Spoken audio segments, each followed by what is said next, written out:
आज आप देखोगे मेरा ये छोटा-सा घर लेकिन दिल से सजा हुआ, अपना घर हर औरत का ख्वाब और उसको सजाना, सँवारना जैसे उसके लिए एक सुकून होता है। आज मैं आपको बताऊँगी कि कैसे आपके किए हुए छोटे-छोटे बदलाव आपकी ज़िंदगी में और घर में पॉज़िटिविटी लेकर आते हैं। आपकी की हुई बहुत ही अफ़ोर्डेबल सी शॉपिंग आपके घर को चार चाँद लगा सकती है और आपका सलीका बहुत ही बेढंगी चीज़ों को भी एकदम खूबसूरत बना सकता है। और ये प्यारे-प्यारे से गिफ्ट्स कहाँ से आए, ये भी आज आपके साथ मैं शेयर करूँगी। अच्छा, घर पे ही रहते हुए बहुत ही ईज़ी तरीके से और अफ़ोर्डेबल तरीके से आप फर्नीचर पॉलिश बना के अपने पुराने से पुराने फर्नीचर को भी ना एकदम चमका सकते हो। वो भी इंतहाई एफर्टलेस और लेस बजट में अपने घर को खूबसूरत बना सकते हो। हर बार की तरह ये व्लॉग भी बेहद इन्फॉर्मेटिव है। आपसे सिर्फ एक ही रिक्वेस्ट है कि प्लीज़ आपने व्लॉग को पूरा देखना है बिना स्किप करे। किसी भी पॉइंट पे आपको आज का व्लॉग पसंद आए तभी एक लाइक और चैनल को सब्सक्राइब लाज़मी करिएगा। Welcome to my new blog. अस्सलाम वालेकुम, क्या हाल चाल है, कैसी है मेरी प्यारी सी यूट्यूब फैमिली। उम्मीद है जी आप सब खैरियत से होंगे। अल्लाह का शुक्र है कि मैं ठीक हूँ अल्हम्दुलिल्लाह। अच्छा, बहुत दिन के बाद ना आपको अपना हाल अहवाल इस तरह से बताते हुए ना यकीन करें इतनी कोई खुशी हो रही है और सुकून महसूस कर रही हूँ मैं, क्योंकि इतने दिन तबीयत ख़राब रही है। अल्लाह का शुक्र है अब मैं काफ़ी बेहतर हूँ। पोस्ट मैंने लगाई थी, आप सबने इतना प्यार दिखाया। तंदुरुस्ती हज़ारों नेमतों में से ना बहुत बड़ी नेमत है। तो बस अल्लाह ताला सबको तंदुरुस्ती वाली, सेहत वाली ज़िंदगी दे। लिटरली ये 4-5 दिन बड़े मुश्किल रहे हैं मेरे लिए। दाढ़ की तकलीफ़ ने इस कदर मुझे परेशान रखा है ना कि बयान करना ही मुश्किल है। मैं कहती हूँ अल्लाह ये किसी दुश्मन को भी तकलीफ़ ना लगाए दाढ़ के दर्द की। ख़ैर ये दोपहर का टाइम है, अम्मी अरूज और सफ़ियान भाई आए हुए हैं मेरा हाल-चाल पूछने के लिए। दोपहर का टाइम था तो फिर मैंने ये बाहर से सामान मँगवा लिया क्योंकि घर पे तो मेरे से कुछ नहीं बन रहा था। मेरा तो रोना-धोना ही नहीं ख़त्म हो रहा था। तो फिर अम्मी और रोज़ रुक गए थे मेरे पास ही कि हम खाना-शाना बना के आ जाएँगे और घर की ज़रा साफ़-सफ़ाइयाँ कर लेंगे अच्छे से। ये बहनें ही हैं जो आपका हर दिल एहसास करती हैं, हर एक दुःख में आपके साथ शामिल होती हैं, हर एक तकलीफ़ में आपके साथ खड़ी होती हैं अल्हम्दुलिल्लाह से। अल्लाह का शुक्र है रोज़ ने यहाँ पे खाना वग़ैरह बनाया, वरना 2 दिन से ये लोग बाहर से ला के या जो लेफ्ट ओवर पड़ा हुआ था वही खा पी रहे थे। ख़ैर अम्मी आए थे ना तो वो हानिया के लिए लेकर आए हैं माशाल्लाह से कुरान पाक, बहुत ही ज़्यादा खूबसूरत सा। कुरान पाक जहाँ पे है वहाँ पे खूबसूरत लफ्ज़ खुद ब खुद ही आ जाता है। साथ में हानिया का ये सूट आया है लॉन का। हानिया की बर्थडे रिसेंटली अभी गुज़री है आपको पता है। तो तब तो अम्मी आ नहीं सके थे, तो फिर उसके बाद आज आए हैं। काफ़ी दिन से वो कह रहे थे चक्कर लगाने का। फाइनली मेरी जब तबीयत ख़राब हुई है तो उनको भी मौका मिला है आने का। तो ये बहुत ही प्यारा-सा वो कुरान पाक भी लेकर आए हैं क्योंकि हानिया मदरसा जा रही है ना, तो उसने अपना मदनी कायदा तो कर लिया मुकम्मल, तो उसके बाद ना उसने अब कुरान पाक शुरू करना था। तो फिर अम्मी ने कहा कि चलो, इससे बेहतर गिफ्ट क्या हो सकता है। तो फिर अम्मी ने हानिया को उसकी बर्थडे पे ये दिया और साथ में ये लॉन का सूट वो लेकर आई हैं। कह रही रेडीमेड तो इतनी गर्मी में नहीं पहना जाएगा। मैंने कहा सही किया अम्मी। तो फिर ये अनस्टिच ही वो ले आए थे, मैंने कहा मैं सिलाई कर लूँगी। और भी हानिया के सूट पड़े हुए हैं सिलाई करने वाले, लेकिन एक तबीयत ख़राब और दूसरा गर्मी की वजह से ना बड़ी मुश्किल हो रहा है सारे काम। ख़ैर यहाँ पर अभी ये नेक्स्ट डे सुबह का टाइम हो गया है, इस दिन मेरी तबीयत ज़रा मच बेटर हो गई थी। मैं कहती हूँ घर की औरत के बगैर ना घर का कोई हाल नहीं होता।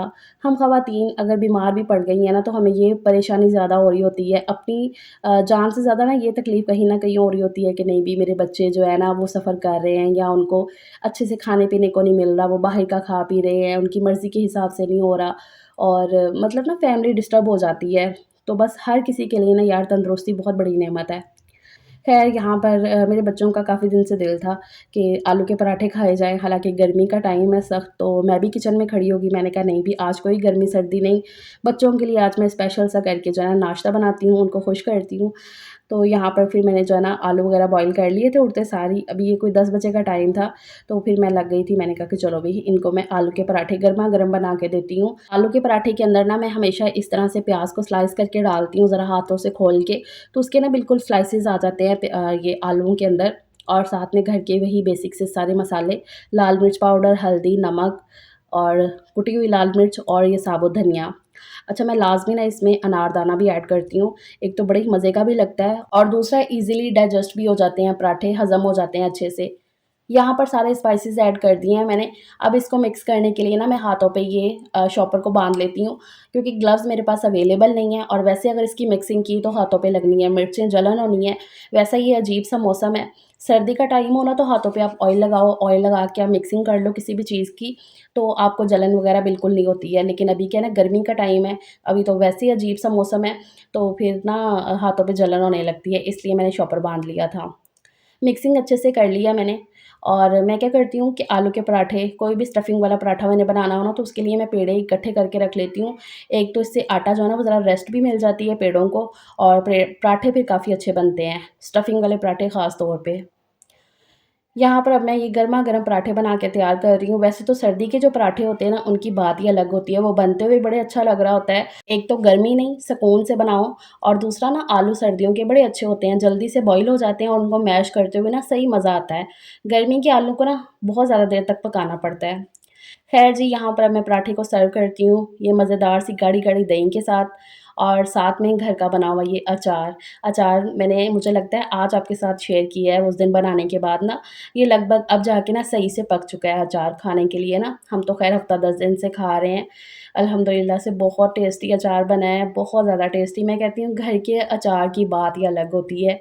इतना ही कोई मज़ेदार सा नाश्ता था कि बनाते-बनाते ना मेरा ही दिल बेईमान हो गया कि आज मैं भी पराठा ही खाती हूँ। काफ़ी दिन के बाद आज मैंने पराठा खाना था, और वो भी आलू वाला, अचार के साथ। मैं कहती हूँ मज़ा आ गया नाश्ता करके, अल्लाह का शुक्र है, अल्हम्दुलिल्लाह। आज मैं पूरी एनर्जी के साथ उठी थी, सुबह ही सोच लिया था कि आज मुझे काफ़ी काम करने हैं इंशाल्लाह तो मैं करूँगी वो सारे। औरतों में ना वैसे भी एक चीज़ होती है कि अगर हम 2-3 दिन बीमार हो गई हैं, तो उसके बाद जब उठती हैं तो बड़ी एक एनर्जी होती है हमारे अंदर, बड़ी पॉज़िटिविटी होती है कि बस उठो भई। क्योंकि हम चाहे घर के कामों से ना जितना उकता जाएँ, कभी-कभी होता है कि नहीं भी उकता जाते हैं, नहीं दिल कर रहा होता काम करने को, और कभी-कभी काम जो है ना वो ऐसे लगते हैं कि नहीं भी बहुत ही बर्डन हो गया। लेकिन मैं सच बताऊँ, इन कामों को किए बगैर ना, जैसे आपकी ज़िंदगी ज़िंदगी नहीं है एक औरत की। इन कामों को ही करके वो सेहतमंद भी रहती है, सुकून में भी रहती है, अपने घर को सँवार के बड़ा एक सुकून मिलता है उसे। तो वो इसलिए ना बस अल्लाह से यही दुआ किया करें कि अल्लाह ताला आपको शादो-बाद रखे, कि आप अपने घर के काम इसी तरह करती रहें, क्योंकि इन्हीं को करते हुए ना सुकून है।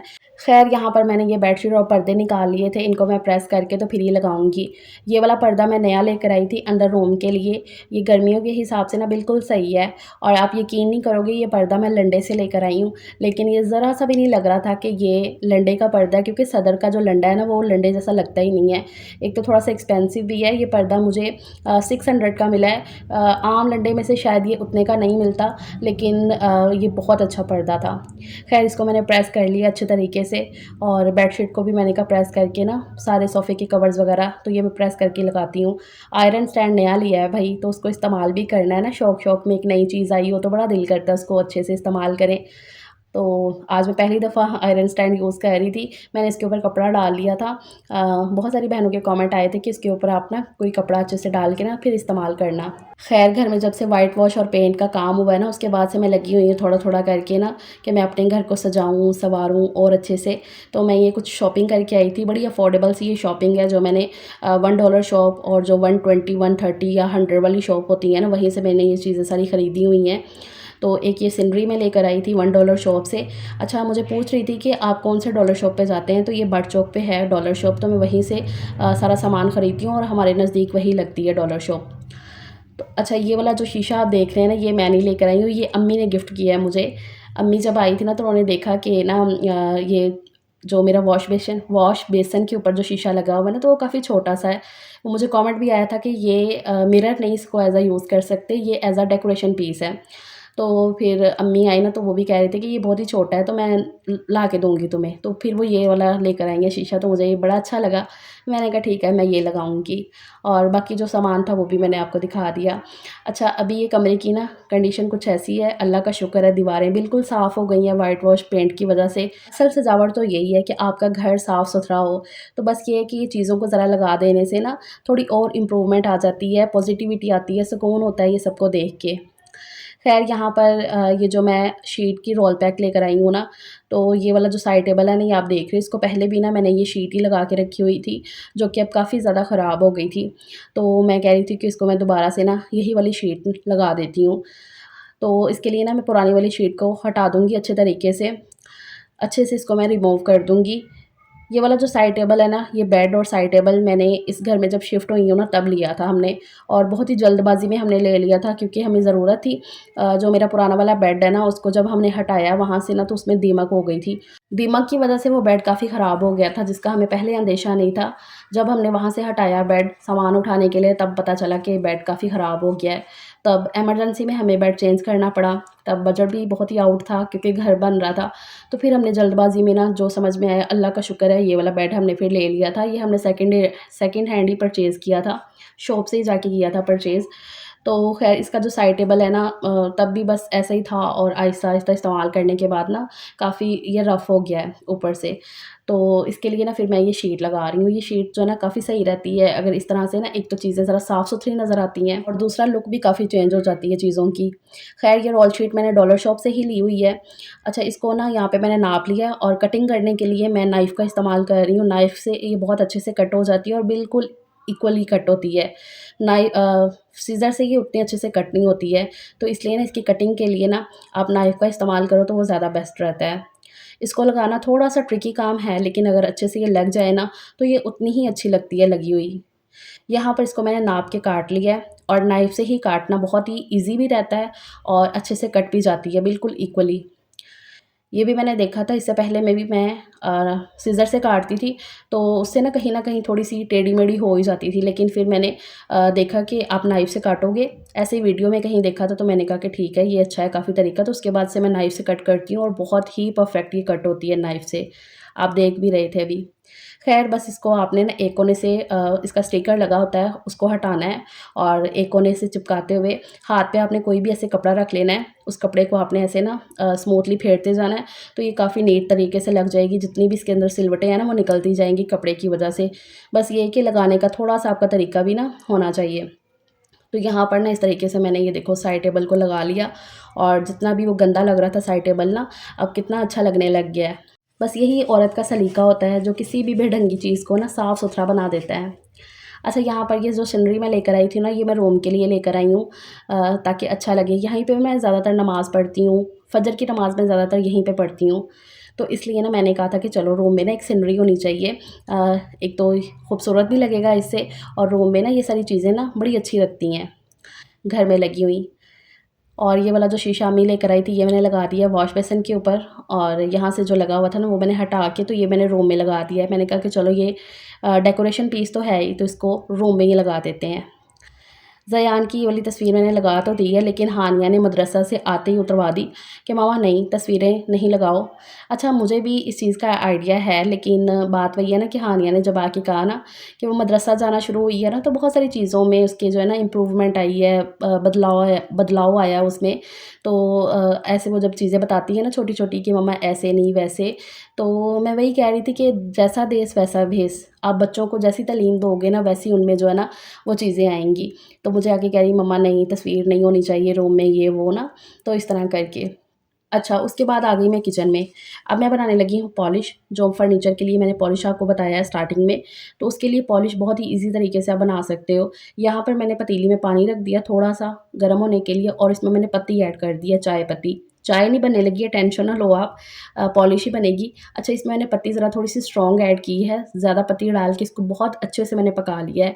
जितना मैंने पानी डाला था ना, उससे ज़रा ये आधा रह गया पानी, तो इतना मैंने इसको ना अच्छे से पका लिया है। पकाने के बाद इसको मैंने अभी छान लिया है। अब इसके अंदर मैं ये सरसों का तेल ऐड कर दूँगी। ये नॉर्मल जो सरसों का तेल होता है वही है। तो ये मैंने इसमें तकरीबन को 2 से ढाई चम्मच जितना डाल दिया। अंदाज़े से मैंने डाला है, तो मैंने कोई 2 या ढाई चम्मच इसमें डाल दिया है सरसों का तेल। हाँ, पत्ती वाले पानी को मैंने थोड़ा ठंडा कर लिया था, फिर इसमें मैंने सरसों का तेल डाल के मिक्स कर लिया अच्छे तरीके से। तो बड़ी ये बेहतरीन सी फर्नीचर पॉलिश बन के तैयार हो गई। देखा आपने, बहुत ही ईज़ी है इसको बनाना और बहुत ही सस्ते में है। पत्ती किचन में अवेलेबल होती है और सरसों का तेल भी हर घर में। इस तरह का ना आपने कोई भी लॉन का छोटा-सा पीस ले लेना है इसको लगाने के लिए। मेरे बेड पे ना काफ़ी अजीब से दाग हो गए थे। जैसे कि जब से घर पे व्हाइट वॉश का काम ख़त्म हुआ है ना, तो व्हाइट वॉश के दाग ऐसे होते हैं ना, चाहे जितने मर्ज़ी आप साफ़ कर लो ना, लेकिन फिर भी उनकी हल्की-सी वो जो व्हाइटपन होता है ना, वो रह ही जाता है। तो इस तरह से ना बेड पे लगा हुआ था और अजीब से दाग थे और भी किसी चीज़ के, जैसे कि हाथ लग जाता है। तो ये वाली फर्नीचर पॉलिश आप लगा दो। इसमें जो पत्ती ऐड की है ना मैंने, उससे जो है ना वो ड्राई बहुत जल्दी हो जाता है। ऐसे ही लगेगा कि जैसे आपने पॉलिश की है इस फर्नीचर को। पत्ती जो है ना वो ड्राई करती है चीज़ों को और जो इसमें सरसों का तेल है ना, उससे ज़ाहिर-सी बात है चमक आ जाएगी फर्नीचर के ऊपर और उसकी पत्ती की वज़ह से ना वो बिल्कुल ड्राई हो जाएगा फर्नीचर के ऊपर। आपको ऐसा नहीं लगेगा कि ये बहुत ही ऑयली-ऑयली है। ये मैं वही आपको दिखा रही थी। तो इस तरह से ना ये बहुत अच्छी-सी पॉलिश आप घर पे बना के अगर आपका फर्नीचर का कलर इस तरह का है, हाँ, अगर कोई डेको पेंट वगैरह का फर्नीचर है ना तो उसपे नहीं मैं कह सकती हूँ कि आप ये लगाओ। बाकी मैंने पूरे बेड पे, साइड टेबल पे, इवन कि मेरी जो अलमारियाँ हैं उन सब पे मैंने जो है ना यही वाली पॉलिश मार दी थी अच्छे तरीके से। उसके बाद ये वाला जो साइड टेबल को मैं कर रही थी थोड़ा मेकओवर इसका, इसके ऊपर ये वाली बास्केट मैंने रखी हुई है और ये बास्केट तब की है जब मेरा सजील छिले में था, तो इसकी दादो लेकर आई थी इसके लिए। तो इसके अंदर ना मैं बच्चों का जितना भी पैम्पर, पाउडर और सुरमा वगैरह होता है जो छिले में या छोटे बच्चों के लिए इस्तेमाल किया जाता है ना, तीनों बच्चों की दफ़ा ना मैंने ऐसे रख के इसमें यूज़ किया है। अब ये कि माशाल्लाह से ज़ायान भी बड़ा हो गया पैम्पर वगैरह तो काफ़ी टाइम हो गया छोड़े हुए। उसके बाद से घर का ये जो छोटा-मोटा सा सामान होता है ना, तो वो रखने के लिए मैं इस्तेमाल करती हूँ, तो वो ना टूट चुकी थी साइड से। तो उसके लिए ना फिर मैं ये वाली बास्केट ले आई थी कि इसमें ये सारा सामान जो है ना, जैसे ये नेल कटर हो गया, मेरी ऐनक का डब्बा हो गया और पेन वगैरह क्योंकि यहीं पे बैठ के मैं अपना यूट्यूब का काम करती हूँ। एक तरह से मेरा ये वर्क प्लेस है, तो इसको ना मैं बहुत ही अच्छे से बना के रखती हूँ। ये वो जो आर्टिफ़िशियल ग्रास है ना, ये मैंने इसलिए रखा है ताकि कोई वीडियो बनानी हो ना इसके ऊपर कुछ भी रख के, तो वो बैकग्राउंड काफ़ी अच्छा आ जाता है। और टिश्यू मैं इसलिए रखती हूँ कि जब मैं वॉइस ओवर कर रही होती हूँ ना, तो अपना पसीना साफ़ करती रहूँ, जो कि अभी मैं कर भी रही हूँ। ख़ैर यहाँ पे मैंने पर्दा भी लगा लिया है, काफ़ी अच्छा लग रहा है ये पर्दा लगा हुआ। और ये वाली बास्केट को मैंने फेंका नहीं है, यहाँ पर यूटिलाइज़ कर लिया है। ये गैराज में मैंने लगा दी है, यहाँ पर कील लगा के ना, क्योंकि सजील जब भी बैट बॉल खेल के आता है ना, तो अपने बॉल को अंदर ड्रॉअर में रखने जाता है, फिर उसे कभी मिल रही होती है, कभी नहीं मिल रही होती है। तो मैंने कहा वो बॉल अपनी ला के ना इस बास्केट के अंदर रखेगा और यहीं से ले लिया करेगा। वैसे भी ये बास्केट माशाल्लाह से इतने सालों के बाद भी ना उतनी ख़राब नहीं हुई है। सिंपल सा असूल है चीज़ों को लंबे टाइम तक चलाने का कि आप जितना एहतियात से सँभाल के चीज़ों को यूज़ करोगे, उतना वो लंबे टाइम तक आपके पास रहेंगी। अच्छा ये वाला छोटा-सा वाज़ मैं लेकर आई थी ये टेबल के लिए। मेरा बड़ा दिल कर रहा है वो जो आर्टिफ़िशियल प्लांट्स हैं वो मैं लेकर आऊँ बड़े-बड़े से, तो वो भी मैं लाऊँगी इंशाल्लाह आहिस्ता-आहिस्ता। बस ऐसे ही है कि घर जो है ना आहिस्ता-आहिस्ता बनता है। आहिस्ता-आहिस्ता आप उसको सजा सकते हो, सँवार सकते हो अपने हिसाब से और इसी में जो है ना हम औरतों को खुशी मिलती है, सुकून मिलता है। यहाँ पर जी मैंने एक छोटा-सा मेकओवर कर दिया अपने रूम का जो कि काफ़ी सिंपल और प्यारा-सा लग रहा है। अल्लाह का शुक्र है।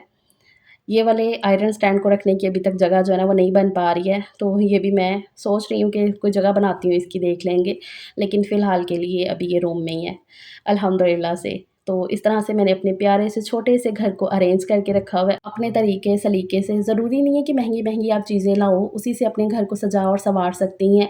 इस तरह की ये जो छोटी-छोटी सी एफ़र्ट्स होती हैं, बहुत ही कम बजट में आप अपने घर को बहुत ही बेहतरीन तरीके से सजा और सँवार सकती हो। सिर्फ़ आपके अंदर एक सलीका होना चाहिए एक औरत के अंदर। ये कभी ना सोचा करें कि बहुत बड़ा और फ़र्निश्ड घर ही आपको सुकून दे सकता है। अगर आपकी ज़िंदगी में इत्मीनान है ना, फिर आपको कच्चे मकान में भी राहत और सुकून वाली नींद आएगी। वरना तो बेसुकूनी की वजह से हमने महल भी उजड़े हुए देखे हैं। अल्हम्दुलिल्लाह जी, ये है मेरे छोटे से घर का एक छोटा-सा मेकओवर जो आपको बहुत ही ज़्यादा पुरसुकून वाली वाइब्स देगा। तो उम्मीद है आपको आज का व्लॉग पसंद आया होगा, तो आपने चैनल को सब्सक्राइब किया होगा, नहीं किया तो प्लीज़ चैनल को सब्सक्राइब कर दें, वीडियो को लाइक करिएगा, अपना ख़्याल रखिएगा। मिलते हैं बाद में एक नए व्लॉग के साथ। टेक केयर, अल्लाह हाफ़िज़।